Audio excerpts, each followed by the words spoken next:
नमस्कार मित्रों, आप लोगों का बहुत बहुत स्वागत है हमारे YouTube चैनल में।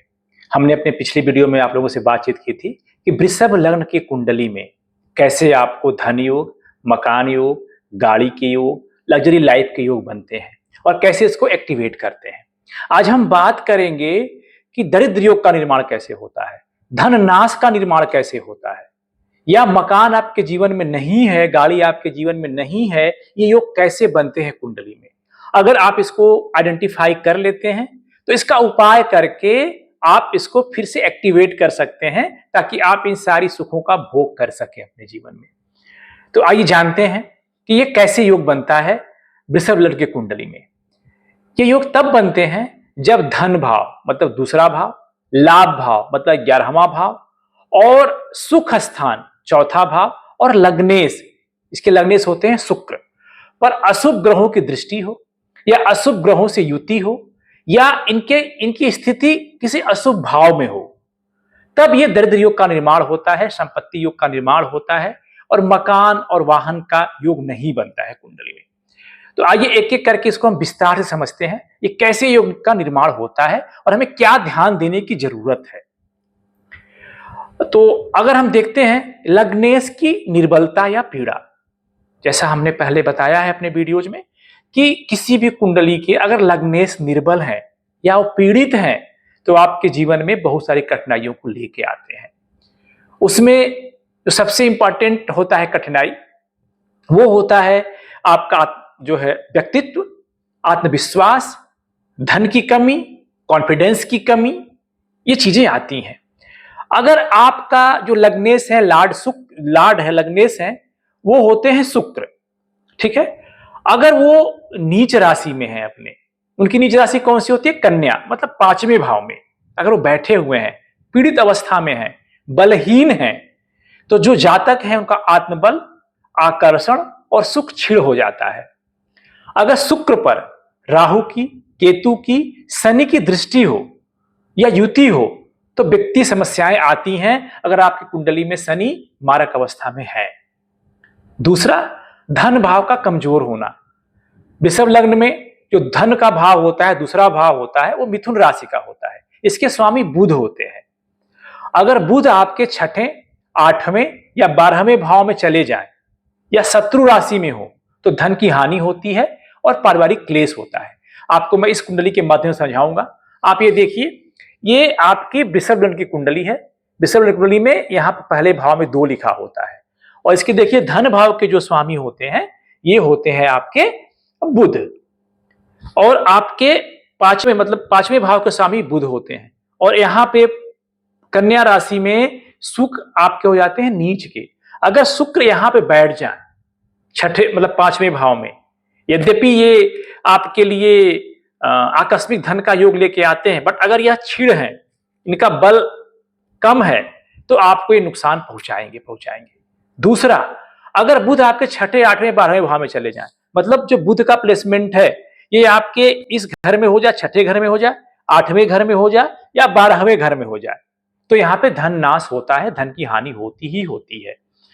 दूसरा, अगर दूसरे भाव में राहु, केतु, शनि या मंगल की उपस्थिति या दृष्टि बन जाए तो ये धन हानि का संकेत देता है। मतलब आपका यहाँ पे आपके लग्न में, अब कुंडली में जब 3 नंबर लिखा है, दूसरा भाव होता है, यहाँ पे राहु हो, शनि हो या केतु हो, बैठे हो अगर, या इनकी युति बन जाए बुध के साथ में, तो ये आपके ये धन हानि का मतलब योग बनाते हैं। 11वां भाव अगर आपका पीड़ित हो, 11वां भाव आय का भाव होता है, ये होते हैं, इसके अधिपति होते हैं आपके बृहस्पति, क्योंकि मीन राशि बनती है। तो अगर इसमें ये नीच के हो जाए, नीच के मतलब ये मकर राशि में नीच के होते हैं। मकर राशि कौन सी हो रही है आपकी? 9वां भाव में। अगर ये गुरुदेव यहाँ पे भाग्य भाव में बैठ जाए आपके, तो ये नीच के हो जाते हैं, तो ये खराब परिणाम देना शुरू कर देंगे। 6, 8, 12 में इनकी उपस्थिति हो जाए तो भी आपके आय के जो स्रोत हैं वो अवरुद्ध हो जाते हैं। आपके 11वें भाव में राहु, केतु या शनि जैसे ग्रह अगर बैठ जाते हैं यहाँ पे, ठीक है, तो आपके कुंडली में लाभ में रुकावट डालेंगे। ये लाभ जो हिसाब से आप चाहें कितनी मेहनत करेंगे उतना लाभ आपको नहीं मिलेगा।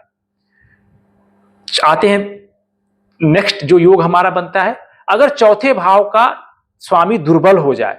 चौथा भाव कौन सा है यहाँ पे आप देखिए, यहाँ पे चौथा भाव आपका हो जाता है सूर्य का। अगर आपकी राशि में, अगर आपकी कुंडली में सूर्य दुर्बल है या 6, 8, 12 में है या शत्रु ग्रहों के साथ है तो मकान, वाहन और पारिवारिक सुख में कमी लाते हैं। और अगर दुष्ट भाव के स्वामी इसमें कौन कौन होते हैं आप देखिए, हम इसमें 8 और 12 को ही लेंगे क्योंकि इसमें आपके छठे भाव के स्वामी खुद ही शुक्र हो जाते हैं और इसमें 8वें भाव के स्वामी गुरु हो जाते हैं। थोड़ा सा इसमें एक सम विषम की स्थिति आ जाती है, तो हम 12वें भाव को लेंगे, इसके स्वामी होते हैं मंगल। अगर मंगल इस कुंडली में प्रबल मारक होते हैं, मंगल जहां बैठेंगे आपको नुकसान पहुंचाएंगे। तो अगर ये शुभ स्थान के साथ बैठ जाते हैं, लग्न में बैठ जाएं या आपके धन भाव में बैठ जाएं, आय के भाव में बैठ जाएं, तो ये आपको कहीं ना कहीं धन नाश आपको करेंगे, देंगे। कुछ विशेष योग है उसके बारे में बात कर लेते हैं। जो दरिद्र योग जो बनता है जब 11वें भाव का स्वामी 6, 8, 12 में चला जाए, मतलब अगर बृहस्पति आपके 6, 8, 12 में बैठे हैं तो दरिद्र योग का निर्माण करते हैं, आपको एक गरीबी की दशा में लेके जाएंगे। आपका एक होता है केम द्रुम योग, जब चंद्रमा के दोनों तरफ कोई ग्रह नहीं हो, चंद्रमा अकेला हो जाए तो इस योग का निर्माण होता है। इस स्थिति में भी आपको आय के स्रोतों की कमी हो जाती है। जैसे यहाँ पे देखिए चंद्रमा यहाँ बैठे हुए हैं, यहाँ पे 4 नंबर घर में न 3 नंबर में कोई बैठा है ना 5 नंबर में कोई बैठा है, तो इस स्थिति में अकेले हो जाते हैं। जब अकेले होंगे तो आपको मानसिक और आपके आर्थिक दोनों नुकसान पहुंचाते हैं। एक आता है सक्टा योग, जब चंद्र और गुरु एक दूसरे से 6, 8 का भाव रखते हो, मतलब एक 6, 8 का संबंध में बन रहा हो, तो इस योग में भी आपको धन हानि होगी। ग्रहण योग हो जाए, जब चंद्रमा राहु, चंद्र या सूर्य राहु या केतु से युति बना रहे हो, इस केस में भी आपको ऐसी स्थिति आ सकती है। एक आता है आपका अष्टम लग्नेश, इसको बोलते हैं अगर आपका लग्नेश शुक्र अष्टम भाव में हो और निर्बल हो जाए, यहाँ पे देखिए आप, तो ये यहाँ पे भी आपके कुंडली में धन योग का धन हानि के योग का निर्माण करते हैं। दूसरा होता है विधिशूल योग, जब आपके दूसरे भाव में राहु केतु हो और शुक्र आपके निर्बल हो तो वहां भी आपको ये नुकसान पहुंचाएंगे। अब ये योग फलित कब होता है, कहां आपको ध्यान देने की जरूरत है। सबसे ये हमेशा आपको नुकसान नहीं पहुंचाएंगे, ध्यान रखिएगा। ये फलित कब होंगे, जब विनाशकारी योगों से संबंधित ग्रह जितनी हमने बात की है अभी, इनकी दशा या अंतर्दशा कुंडली में आए तब ये आपको नुकसान पहुंचाएंगे। जैसे शनि है, राहु है, केतु है, अगर इनकी दशा या अंतर्दशा कुंडली में आती है तो अगर मान लीजिए आपके शुक्र नीच के हो जाए तो बच्चों की आपके इनकी लग्न है, बट कहीं ना कहीं इनके उपाय आपको करने पड़ेंगे। जब लग्नेश दूसरे 11वें भाव के स्वामी शुभ दशा में हो, अशुभ दशा में हो, तो यहां पे भी चले तो भी आपको नुकसान पहुंचाएंगे। जब गोचर में शनि राहु या केतु दूसरे 11वें और चौथे भाव से गुजरे तब भी आपको नुकसान पहुंचाएंगे। जब चंद्रमा पर अशुभ गोचर या 7.5 या ढैया चले तब भी वहां पे दिक्कतें आएंगी। अब आते हैं इसका उपाय कैसे करें। अब यहाँ पे उपाय का हमका 2 तरीका अपनाना है।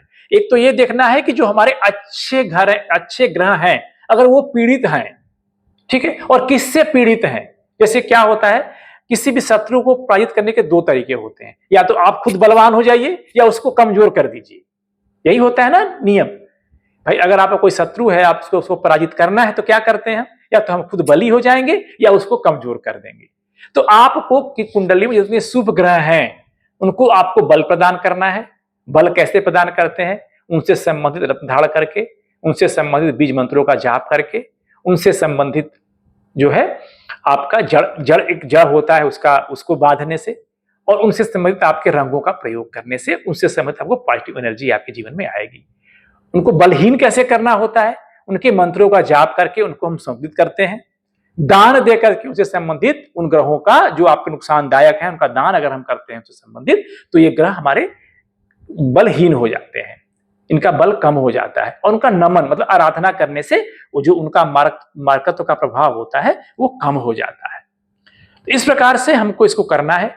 तो अगर आपकी कुंडली में ये देखना है, सबसे इंपॉर्टेंट चीज ये है कि कौन से कुंडली में आपके शुभ ग्रह हैं जो पीड़ित अवस्था में हैं, और पीड़ित किससे हैं, इन आपको दोनों का उपाय करना पड़ेगा। तो इसके लिए आपको अपनी कुंडली डेफिनेटली दिखानी पड़ेगी ज्योतिषी से, तभी आप इसका पता लगा पाएंगे। और अगर आप ये उपाय करते हैं तो ये शास्त्र सम्मत है कि आपको इन योगों से छुटकारा मिलेगा और आप अच्छा जीवन व्यतीत करेंगे। तो इस प्रकार से हम देखते हैं। तो जो मुख्य कारण बताऊं मैं आप लोगों को, एक बार ब्रीफ समरी बता दूं। ब्रीफ में क्या है, लग्नेश आपके नीच के हो जाए, कन्या राशि में हो जाए, या 8वें या 12वें घर में बैठे हो, तब आपको नुकसान पहुंचाएंगे।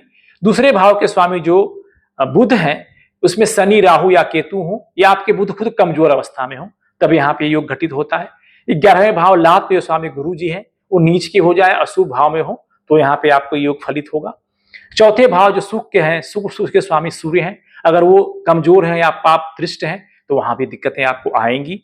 और चंद्रमा अकेला हो तब आपको यहाँ से केम ध्रुव योग को बोलते हैं, या राहु केतु से ग्रसित हो जाए या ग्रहण योग लग जाता है, तब यहाँ पे योग फलित होता है।